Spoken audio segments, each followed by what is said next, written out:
Hello and good afternoon, good evening, good morning, wherever you are. You're sitting on the toilet, if you're on your phone or on your computer.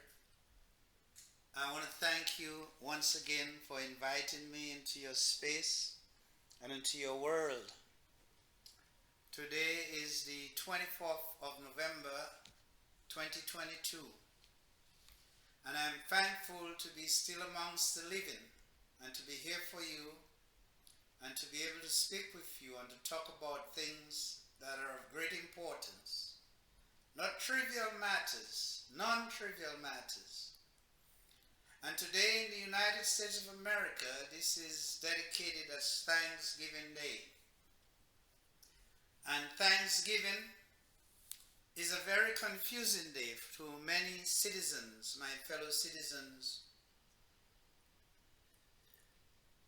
of this great United States of America.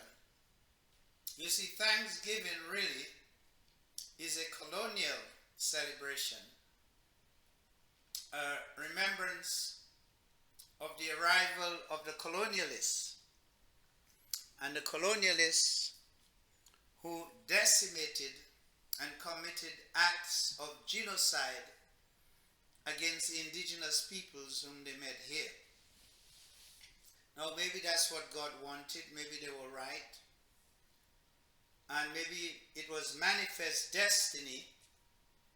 And if we claim to believe in God and we claim to follow these great religions, whether it's Judaism, Christianity, Islam, Buddhism, or Hinduism,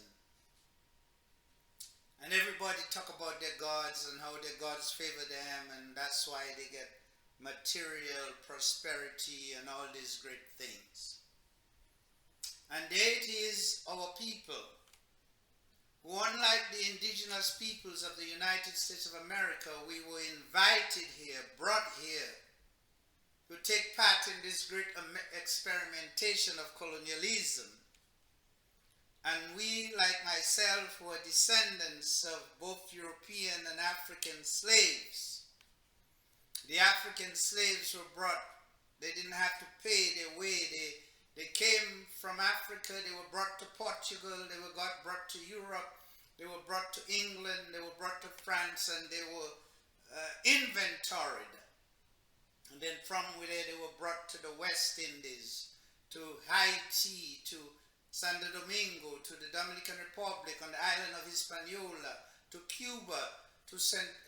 Martin, to St. Lucia, to Dominica, to Trinidad and Tobago, and then to South America, and most importantly to Brazil and to Bahia.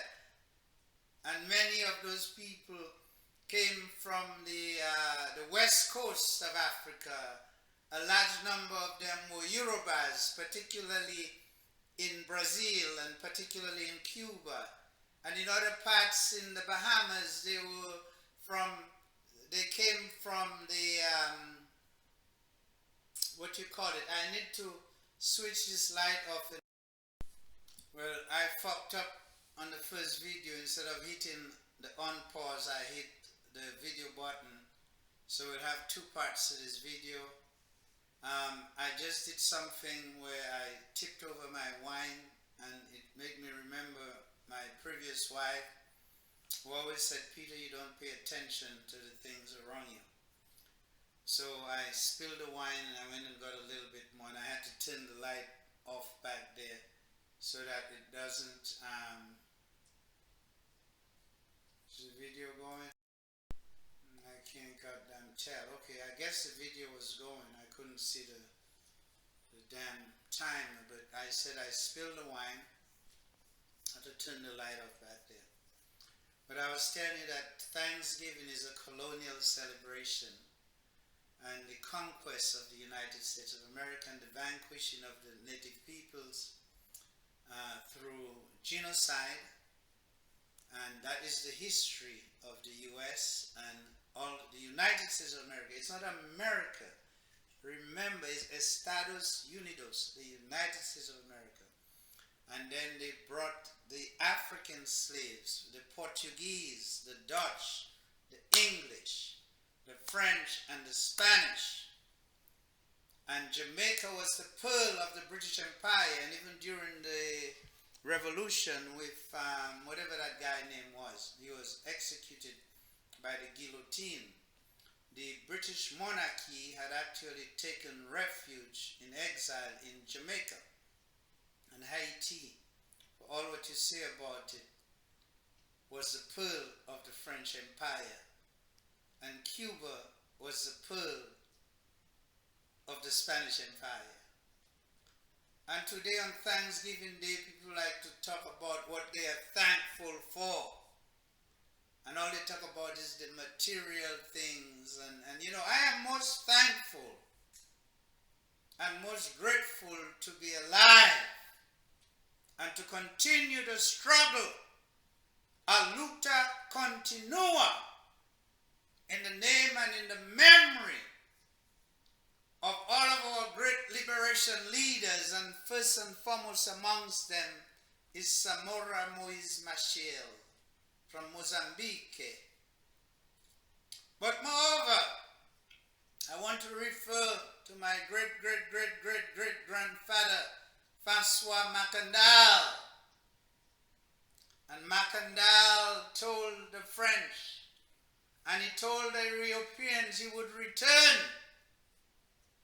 And he would return maybe as a mosquito. But it is our belief that Francois Macandal was reincarnated in the form of Fidel Castro Ruz. You see, if you understand the history of the Cuban people and the history of the Cuban Revolution and the influence of Fidel Castro Ruz in the world, and the part that the Cuban people and the African people of Cuba in particular, because you see, most people today want to say we want to open up Cuba, we want to reinstitute prostitution openly, and gambling, and the quest for materialism.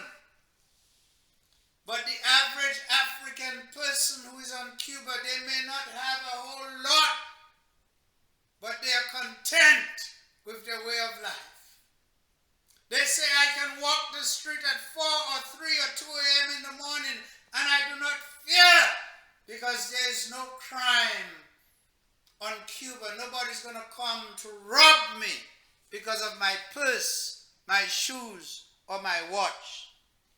So on today, while we here in the United States have an overindulgence in our materialism, in our food, and we're going to go shop tomorrow for Black Friday for things that we don't even need, I want today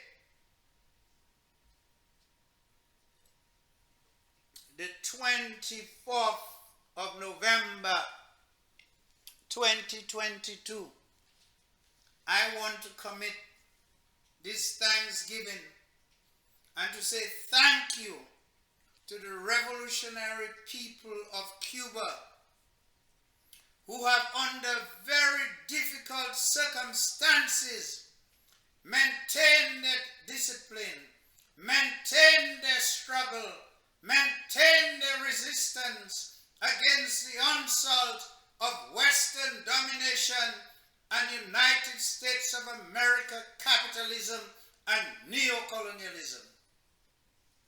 To the people of Cuba and to the Afro-Cubans, who are half the population, and Fidel used to say, he would say to the white Cubans and to the mulatto Cubans, you must be appreciative of the African Cubans, because the blood of the Africans run through our veins. And it was Fidel, under his leadership, regardless of what you think of the Soviet Union, regardless of what you think that they put the materials and Cuba put the soldiers, the Cubans, how do you say that word? But anyway, heroic historically, they went to Angola, and in Angola they defeated South Africa. They defeated the Europeans, and these were black men and women. And Fidel said, we did not go to Africa for gold. We did not go to Africa for oil. We went as comrades in arms. You know what the guys did after they got their power in Angola? The president who ruled so long and with corruption and enriched his family? Cuba did not do that. As a matter of fact, there was one Cuban general who was caught smuggling diamonds, and Fidel had him executed. There was no if, what, or buts. That was internationalism. And Francois and the religion of the Yoruba, the Voodoo and the Santeria, teaches us that our leaders will be reincarnated. Taught us that one day the very people that came here to the Western Hemisphere and to the Americas will be instrumental in going back to Africa and to help to uplift the people of Africa and to liberate them from colonialism and from slavery. Imagine a little island nation state like Cuba, and then the Soviet Union disintegrated, and everybody expected Cuba to collapse. And Fidel said, when we were slaves, we didn't have all this industrialization, but yet we were the engine of the Spanish Empire. We were the pearl of the Spanish Empire. So what makes you think in the 90s and in the 2000s, even if we have to ride a donkey or a horse, or we have to walk, or we have to ride bicycles, why can't we survive? And so on this occasion of Thanksgiving, I want to commemorate and to dedicate this occasion to the historic and to the resistance of the Cuban people. And in the 90s, Fidel Castro Ruz coined the slogan. He said that it is going to be resistance, is going to be the struggle, and that it is either the revolution or death. And in Spanish, they say, resistimos la lucha o muerte. A revolution or muerte. And these people,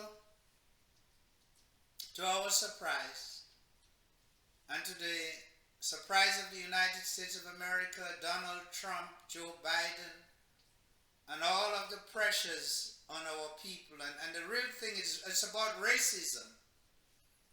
Because they could never understand or appreciate that Afro-Cubans, mulatto Cubans, could be so instrumental.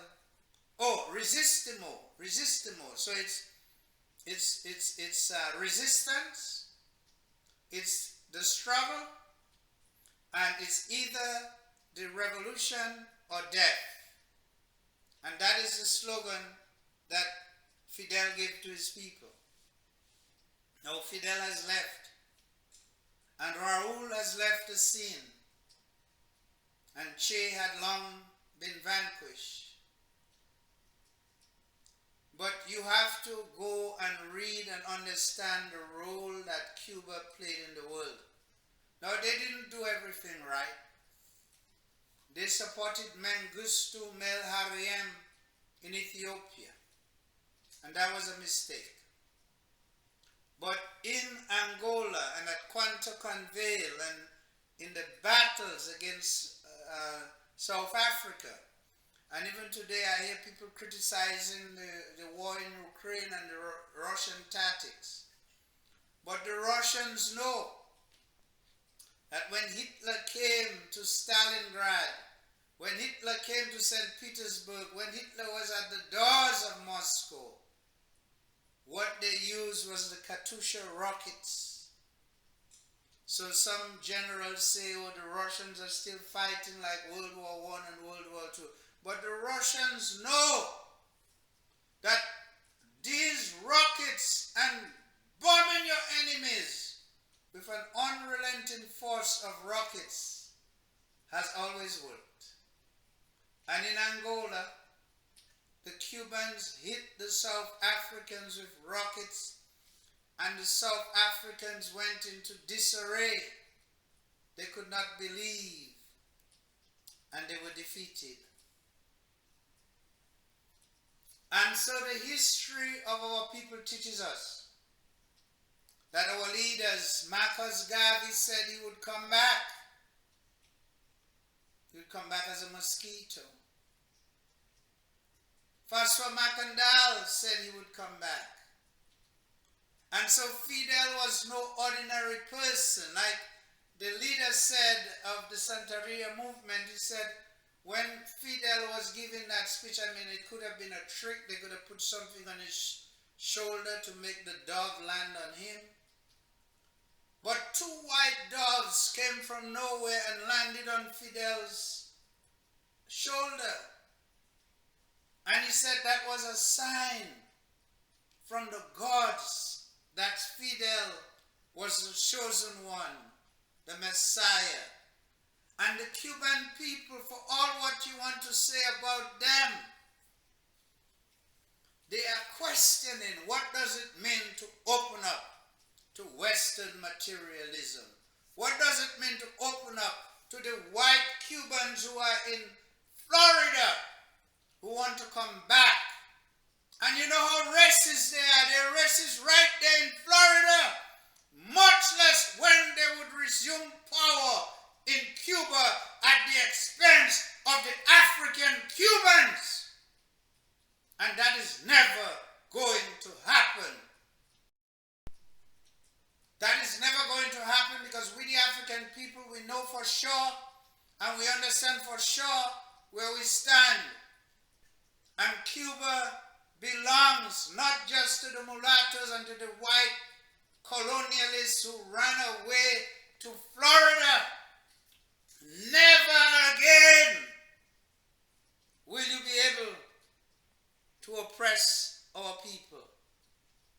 On today, this great day of Thanksgiving in the United States of America, where people will waste and throw away food, I say to you, my Cuban compatriots on the island nation state of Cuba, I give thanks for your contribution to the liberation of the African continent, to Mozambique, to Angola, to the Congo, to Guinea-Bissau.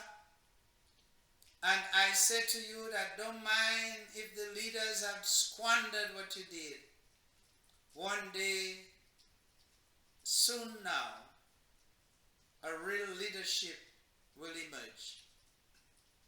May the memory of Fidel Castro Ruz, of Che Guevara, and of Raul Castro stay with us forever. May they ever be blessed. And so, my thanksgiving and what I'm giving thanks for is for this great nation island state of Cuba, who have given us so many doctors, so many engineers, and have produced so much under 60 years of a United States embargo. And it is time for the United States to wake up and to lift the embargo of the Cuban people. It is a racist embargo, because you never expected African people to be so proud and to be so strong. But we continue to resist, because it is resistance and it is struggle. And if we are unable to resist and we're unable to struggle, then it is death, martyrdom. It is revolution or death. I want to bless each and every one of you who have taken time to watch this video.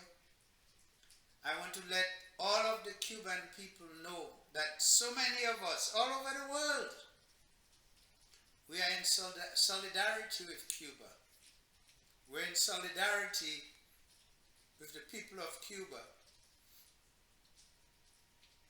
And that the day will come, not too far from now,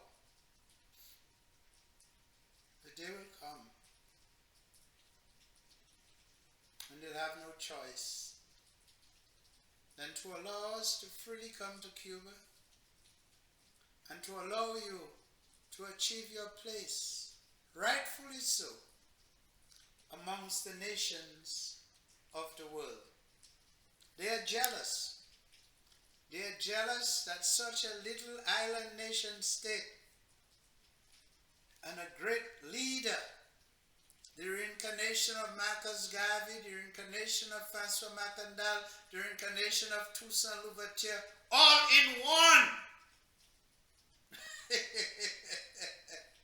could go back to Africa and lend help to the African people. God bless the Cuban people.